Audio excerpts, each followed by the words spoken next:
Hi guys, मेरा नाम है सोहम और आप देख रहे हैं मेरा यूट्यूब चैनल इको कोडिंग। तो आज हम बात करने वाले हैं ऑपरेटर्स के बारे में। ऑपरेटर ज़्यादा कुछ नहीं होते, जो भी हम दो संख्या के बीच में या दो वैल्यू के बीच में जो साइन होता है, प्लस माइनस मल्टीप्लाई डिवाइड, इन्हीं को हम ऑपरेटर कहते हैं।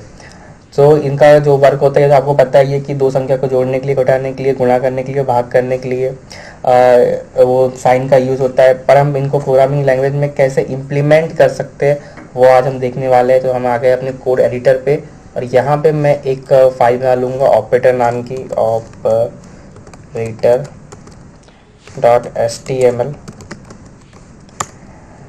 यहाँ पे हम HTML की बेसिक कोडिंग ओपन कर लेंगे, और मैं यहाँ एक ऑपरेटर।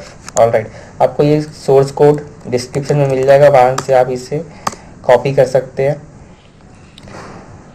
एंड डिस्क्रिप्शन में मैं या जो भी बता रहा हूँ उसके बारे में डिटेल में इंफॉर्मेशन होती है, तो आप वहाँ से भी पढ़ सकते हैं। और कमेंट आपका ही है, आपको समझ में ना आए तो आप कमेंट भी कर सकते हैं। सबसे पहले यहाँ पे हम बात करेंगे अरिथमेटिक ऑपरेटर के बारे में। तो अरिथमेटिक ऑपरेटर यही होते हैं, plus minus multiply divide and देखते हैं और क्या क्या है। तो आगे सबसे पहले हम यहाँ पे x, यहाँ var is equal to x is equal to 5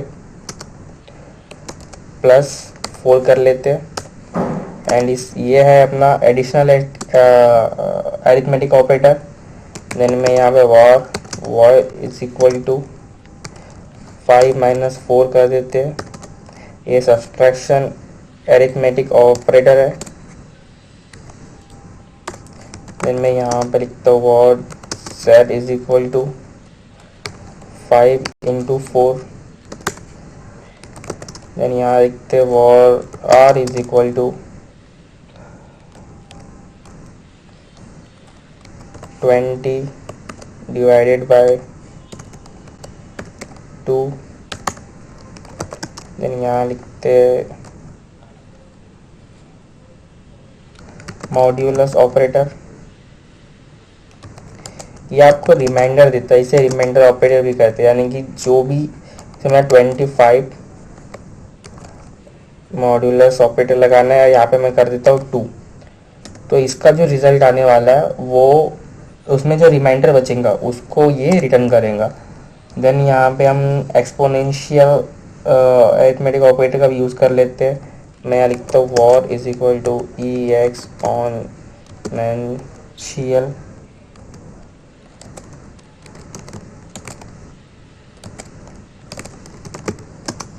exponential लिख देते हैं। मैं यहाँ लिखता हूँ 2 इंटू इंटू 3।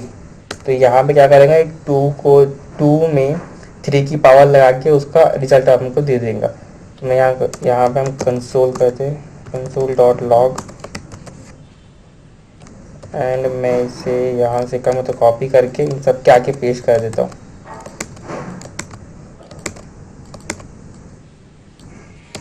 और यहाँ पे हम x y set are modulus and exponential. इसको हम देख लेते हैं लाइव सर्वर के साथ में हमारा रिजल्ट क्या है। तो इसे हम इंस्पेक्ट एलिमेंट में देखते हैं।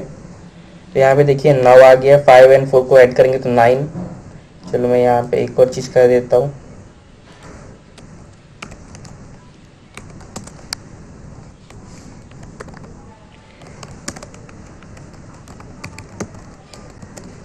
ऐड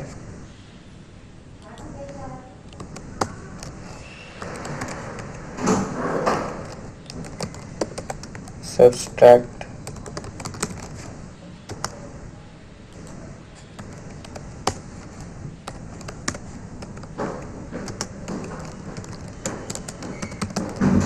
मल्टीप्लाई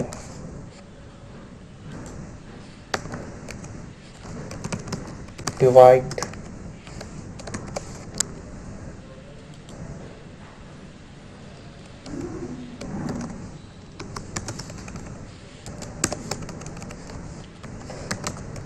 मॉड्यूलस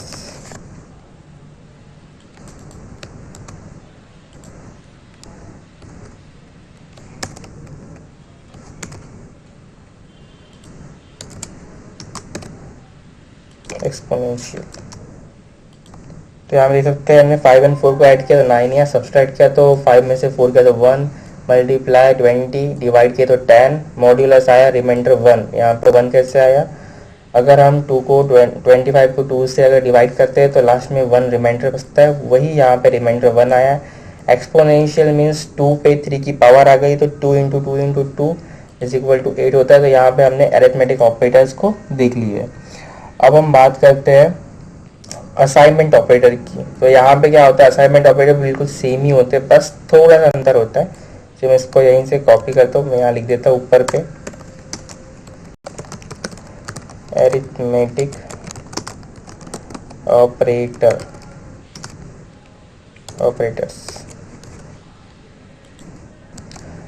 तो अब हम बात करते हैं असाइनमेंट ऑपरेटर के बारे में।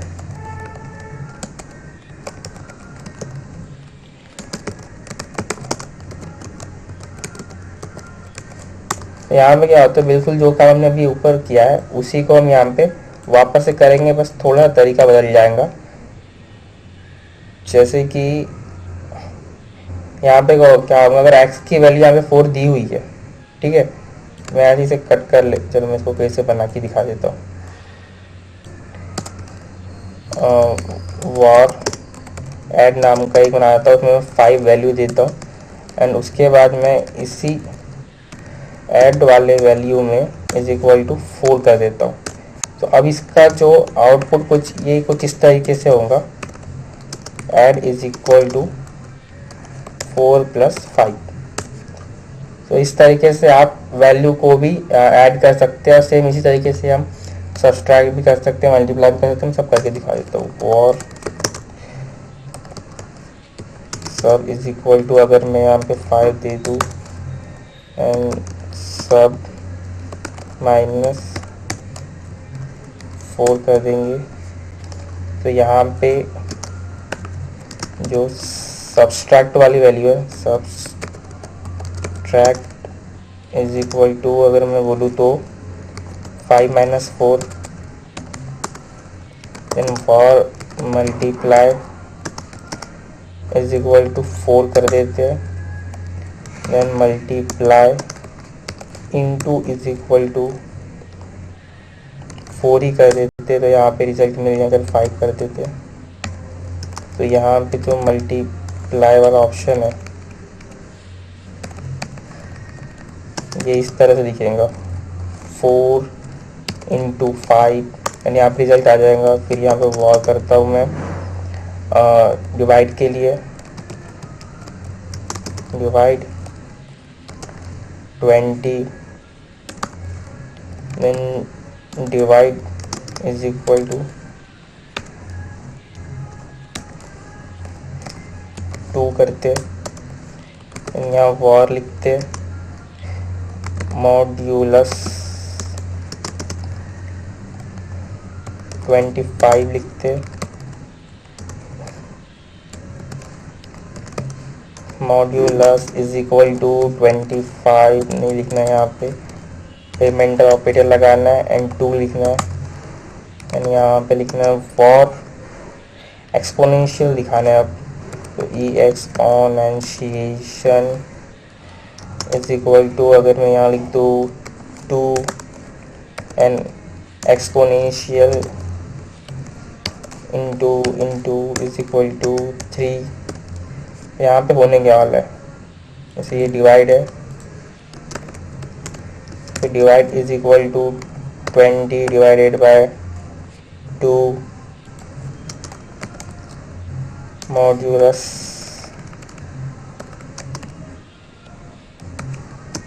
Is equal to 25 modulus 2। इस तरह से कैलकुलेट होंगी। और ये क्या, एक्सपोनेंशिएशन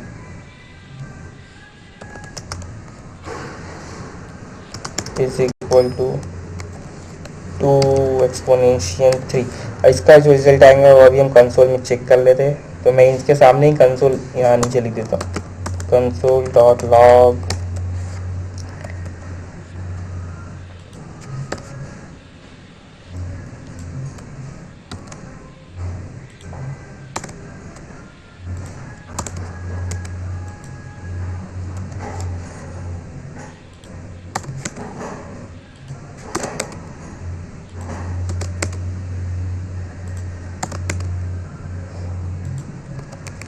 ऐड सब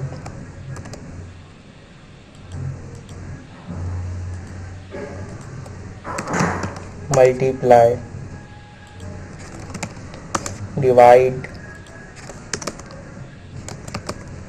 मॉड्यूलस एक्सपोनेंशिएशन। और यहाँ पे जो ये है मैं इसे कर देता हूँ कमेंट आउट, ताकि इसकी वैल्यू हमें शो ना हो। जब मैं आपको खुद दूंगा तो इसे कमेंट से हटा के दे दूंगा। तो हम चेक करते हैं इसकी वैल्यू आ रही है या नहीं आ रही है। देखिए 4 और 5 को जोड़े तो 9, देन 5 में से 4 गया तो 1, 5 में से 4 गया तो 1, देन मल्टीप्लाई किए 20, मल्टीप्लाई किए 20, देन 20 को 2 से हमने डिवाइड किए तो 10 आता है, यहाँ 10 दिख रहा है। देन 25 को अगर हम 2 से डिवाइड करते तो वहाँ पे 1 रिमाइंडर में बचता है। एंड जो हमने यहाँ पे ऊपर देखा था वही यहाँ पे हमारे रिजल्ट में आ गया है यहाँ पे। तो इस तरह से हमने असाइनमेंट ऑपरेटर भी देख लिए है। अब देखते हैं स्ट्रिंग ऑपरेटर्स भी कुछ होते हैं, तो हम उसके बारे में चर्चा कर लेते हैं। मैं यहाँ देता हूँ एक स्ट्रिंग ऑपरेटर। क्या होता है, हमको स्ट्रिंग अगर ऐड करना होता है तो भी हम उसको असाइनमेंट ऑपरेटर और एरिथमेटिक ऑपरेटर के यूज से कर सकते हैं, एडिशन कर सकते हैं वहाँ पे। जैसे मैं यहाँ लिखता हूँ war 1 1 hello programme,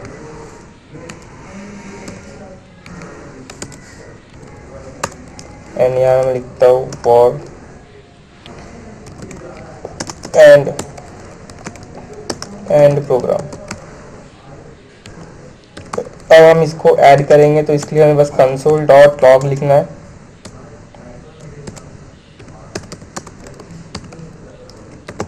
one plus and, इस तरीके से हम ऐड कर सकते हैं, या फिर हम लिख सकते हैं कंसोल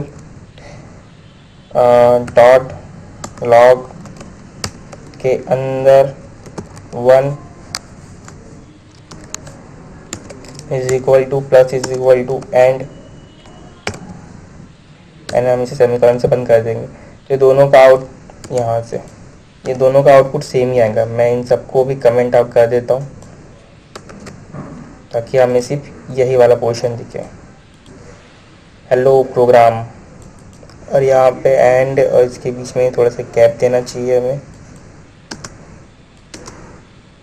ऑलराइट, यहाँ तो यहाँ दे देते हैं, या फिर हम यहाँ पे भी दे सकते कुछ इस तरीके से।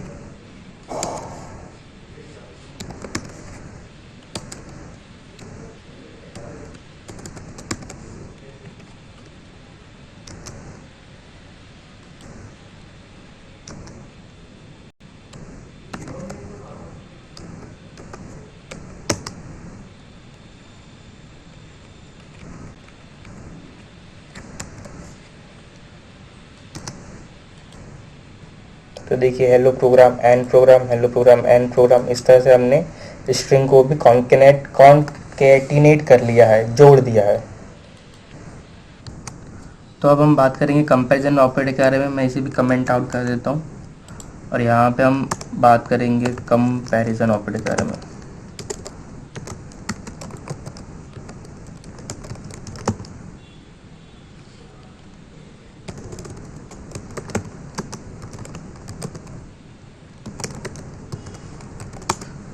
तो कंपेरिजन ऑपरेटर्स क्या होते हैं, यहाँ पे हम कभी भी दो वैल्यू को कंपेयर करना होगा, जैसे कि x इज इक्वल टू 1 दिया है और y इज इक्वल टू भी 1 दिया है, तो हमें उन्हें कंपेयर करना है प्रोग्राम की हेल्प से कि x is equal to 1 and y is equal to 1 दोनों इक्वल है या नहीं।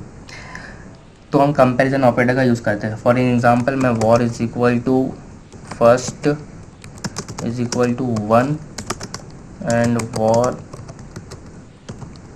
सेकेंड इज इक्वल टू 2 कर देता हूँ। तो अब हमें चेक करना है, सबसे पहले मैं इसे 1 ही रखता हूँ, दोनों की वैल्यू 1 ही रखते। तो मुझे यहाँ पे चेक करना है कि फर्स्ट एंड सेकेंड दोनों इक्वल है या नहीं। तो यहाँ पे मैं कंसोल डॉट लॉग के अंदर first is equal to 1, sorry second कर देता हूँ। अगर ये दोनों इक्वल होंगे तो ट्रू, हमको ट्रू रिटर्न हो जाएगा। चलो देखते हैं। तो देखिए ट्रू रिटर्न हो गया, क्योंकि यहाँ पे 1 इज इक्वल टू 1 है, पर यहाँ पे दोनों का डेटा टाइप यहाँ पे फिलहाल सेम है। अगर मैं इसका डेटा टाइप स्ट्रिंग कर दूँ एंड इसका डेटा टाइप इंट है, इंटीजर कर दूँ, तो भी यहाँ पे ट्रू आएगा। क्यों? क्योंकि ये सिर्फ अभी हमारे वैल्यू को कंपेयर कर रहा है, ये उसके डेटा टाइप को कंपेयर नहीं कर रहा है। अगर हमको डेटा टाइप को भी कंपेयर करवाना है तो हमें इसके बीच में एक और इज इक्वल टू का साइन लगाना होगा। अब ये फॉल्स रिटर्न करेगा। चलो मैं इसको एक सेकेंड लाइन के अंदर दिखा देता हूँ। तो इसका नाम क्या है, equal to comparison operator, and इसका नाम है equal to and equal type.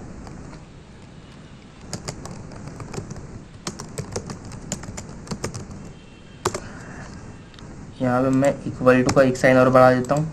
अब हम देखते हैं, तो यहाँ पे फॉल्स रिटर्न आ गया। किसके लिए? ये नीचे वाले के लिए, क्योंकि यहाँ पे ये दोनों की वैल्यू तो बराबर है पर इनके डेटा टाइप सेम नहीं है। तो डेटा टाइप को चेक करने के लिए यहाँ पे हमें असाइनमेंट ऑपरेटर को 3 बार लिखना होता है। तो ये बन गया equal to and equal type comparison operator बन गया है। इसी प्रकार से अगर हमें चेक करना है कि दोनों वैल्यू इक्वल नहीं है, चलो मैं इसके लिए सेकेंड एग्जाम्पल ले लेता हूँ। और इज इक्वल टू थर्ड लिखते हैं, यहाँ पे थर्ड इज इक्वल टू 3 कर देते हैं। Var is equal to fourth is equal to, अगर मैं 4 कर दूँ, अब हम चेक करते console dot log third is equal third is not equal to. तो नॉट इक्वल टू के लिए हमें यहाँ पे एक एक्स्ट्रा में से मार्क लगाना है एंड असाइनमेंट ऑपरेटर लिखना है, एंड यहाँ पे हमें लिखना है फोर्थ, जिससे हमें कंपेयर करवाना है।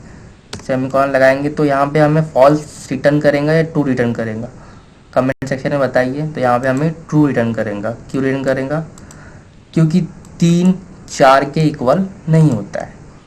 उसी प्रकार अगर मैं इसे कंसोल डॉट लॉग के अंदर, अब यहाँ पे तो ये हो गया नॉट इक्वल टू, एंड यहाँ पे हम लोग अब बात करने वाले हैं नॉट इक्वल टू और not equal type.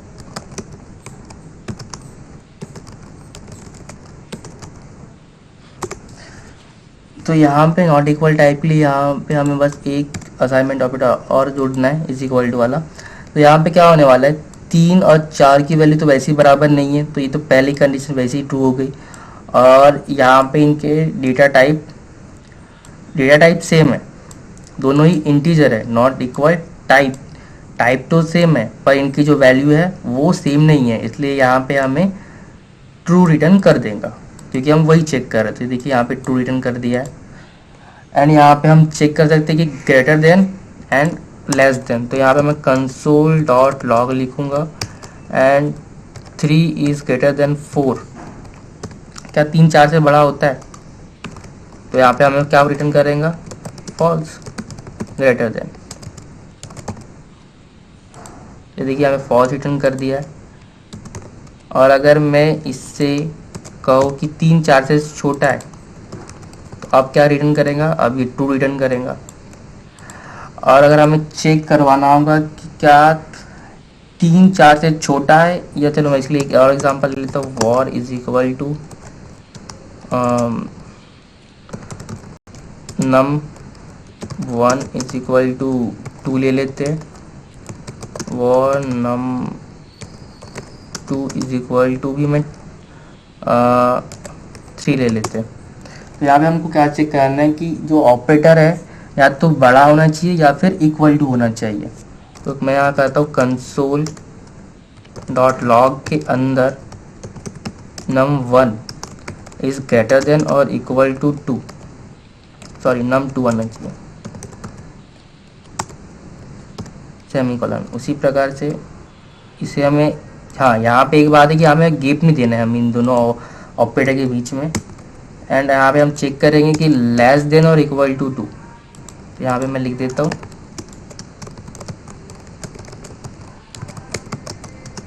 Greater than और इक्वल टू, यहाँ पे मैं एक और लिख रहा हूँ, इसका मतलब है या तो ग्रेटर देन होनी चाहिए या फिर इक्वल टू होनी चाहिए, यानी कि यहाँ पे लेस देन और इक्वल टू, यहाँ पे वैल्यू है तो लेस होनी चाहिए या फिर इक्वल टू होनी चाहिए। तो यहाँ पे 2 3 से छोटा है, तो यहाँ पे जो हमारी पहली वैल्यू है 2 3 से छोटी है क्या, यहाँ पे जो इस वैल्यू के हिसाब से, तो यहाँ पे करेंगे रिटर्न फॉल्स एंड नीचे वाले में करेंगे ट्रू। देखिए उसने फॉल्स रिटर्न किया एंड यहाँ पे ट्रू रिटर्न किया। तो अब हम बात करने वाले लॉजिकल ऑपरेटर के बारे में। Logical operator,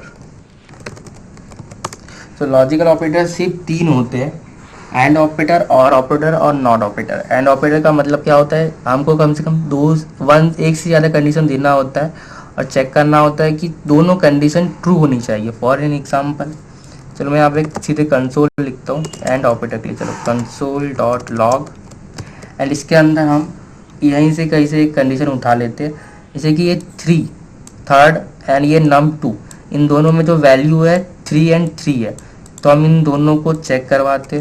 third is equal to num2, तो ये कंडीशन ट्रू है क्योंकि 3 की वैल्यू 3 के इज इक्वल टू है। एंड यहाँ पे हम लगाते हैं and operator, and logical operator. यहाँ पे अब ये वैल्यू है 2 एंड यहाँ पे यह num2 की वैल्यू यहाँ पे चेंज हो गई, तो ये हमें फॉल्स रिटर्न कर देगा क्योंकि हमने यहाँ पे इसको ओवरराइड कर दिया है। तो मैं फिलहाल इसको कमेंट आउट कर देता हूँ जिससे ये ओवरराइड ना करे, या फिर मैं यहाँ पे एक नया वेरिएबल बना लेता हूँ ना लॉजिकल ऑपरेटर के लिए, var first 1 is equal to 1, war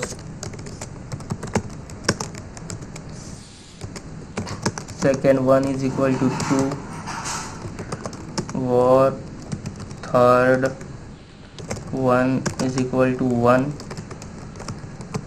war fourth 1 is equal to 2। तो अब यहाँ पे हम क्या करने वाले हैं, फर्स्ट 1 को कॉपी करेंगे, यहाँ पेस्ट करते, सेकंड एंड थर्ड 1 को, यहाँ पे हमें दिख रहा है कि फर्स्ट 1 और थर्ड 1 इक्वल है। देन यहाँ पे सेकेंड वन इक्वल है फोर्थ 1 के। तो अब यहाँ पे हमें ट्रू रिटर्न करना चाहिए। ये कौन सा हो गया, एंड ऑपरेटर।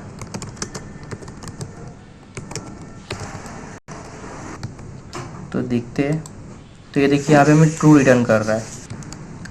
अब देखते हैं नॉट ऑपरेटर के बारे में। तो मैं इसी वैल्यू को वापस से यहाँ से कॉपी कर लेता हूँ, क्या मैं थोड़ा लिखने में लेजी हूँ ना, कौन लिखते बैठे इतना ज़्यादा। अब अगर मैं यहाँ लगा दूँ नॉट ऑपरेटर, ठीक है, तो यहाँ पे फर्स्ट 1 की वैल्यू थर्ड 1 के बराबर तो है, बट अगर मैं चेक करूँ कि जो सेकेंड 1 है जिसकी वैल्यू है 2, इसकी वैल्यू क्या थर्ड 1 के बराबर है, तो मैं इसे कॉपी करूँगा एंड यहाँ पे पेस्ट करूँगा एंड यहाँ पे आएगा और ऑपरेटर। अब देखते हैं क्या रिटर्न करता है। तो ये भी ट्रू रिटर्न करेगा। क्यों रिटर्न किया इसने, क्योंकि हमने यहाँ पे 2 कंडीशन चेक किया, उसमें से एक कंडीशन सच हो रही है। अगर ये एक कंडीशन भी अगर झूठ होती या रॉन्ग होती या फॉल्स होती, जैसे मैं यहाँ फॉल्स करवाता हूँ, तो मैं यहाँ पे फर्स्ट 1 की वैल्यू फोर्थ 1 के इज इक्वल टू करके देखा जो कि रॉन्ग है, एंड सेकेंड कंडीशन भी रॉन्ग है, तो अब हम यहाँ पे फॉल्स रिटर्न करेंगे। ये जो कंडीशंस होती है ये बहुत इंपॉर्टेंट है जब आप लॉजिक बिल्डिंग करते हैं प्रोग्रामिंग के अंदर, जब आप प्रोग्राम बनाते हैं तो वहाँ पे आपको कंपैरिजन ऑपरेटर की बहुत ज़्यादा ज़रूरत पड़ने वाली है कंडीशंस में, इफ एल्स कंडीशन में, स्विच कंडीशन में, जो हम आगे पढ़ने वाले, तो इनसे आप देख सकते हैं। तो यहाँ पे मैंने और ऑपरेटर का यूज़ बता दिया है। अगर अब मुझे आपको बताना है नॉट ऑपरेटर के बारे में, नॉट ऑपरेटर के बारे में। तो मुझे यहाँ पे क्या करना होगा, सिंपली इसे हटाना है एंड यहाँ पे एक्सक्लेमेशन मार्क लगा देना है एंड एक्सक्लेमेशन मार्क लगा देना है। तो इससे हुआ क्या, इससे जो यहाँ पे जो वैल्यू दी हुई है इसका मीनिंग ही चेंज हो गया। मतलब कि first 1 is not equal to fourth 1, जो कि ट्रू है। Second 1 is not equal to third one, या फिर मैं यहाँ पे हम कंपेरिजन ऑपरेटर की तरह यूज़ करने वाले हैं। तो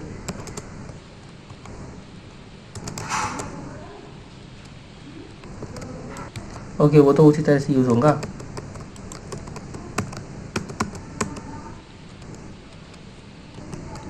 तो यहाँ पे हमें हटा के इसे नॉट करना है एंड यहाँ हटा के इसे नॉट करना है। तो यहाँ पे क्या हुआ, first one is not equal to fourth one and second one is not equal to third one, and ये हमें ट्रू रिटर्न कर देगा। देखिए ट्रू रिटर्न कर दिया। सेम कंडीशन को अगर मैं उसके लिए यूज़ करूँ, कौन से ऑपरेटर के लिए, एंड ऑपरेटर के लिए, बीच में एंड ऑपरेटर लगाया पर हमने कंडीशन को यहाँ पे ट्रू वाली कंडीशन दी हुई है, यानी यहाँ पे दोनों कंडीशन यहाँ पे सही हो रही है, ट्रू हो रही है, तो हमें यहाँ पे रिटर्न भी ट्रू हो जाएगा। इस तरह से आप comparison operator, logical operator, arithmetic operator, assignment operator का यूज़ सीख चुके हैं। इसको आप एक बार खुद से प्रैक्टिस करने हो तो आपको मिल जाएगा। कोई प्रॉब्लम होगी तो कमेंट सेक्शन आपका ही है। एंड मिलते हैं नेक्स्ट वीडियो में, जहाँ पे हम बहुत ही औसम चीज़ों के बारे में जानकारी लेने वाले हैं और थोड़ी प्रोग्रामिंग को एडवांस लेवल पे ले जाने वाले हैं। तो मिलते हैं नेक्स्ट वीडियो में। कोड आपको डिस्क्रिप्शन में मिल जाएगा, वहाँ से आप कॉपी कर सकते हैं।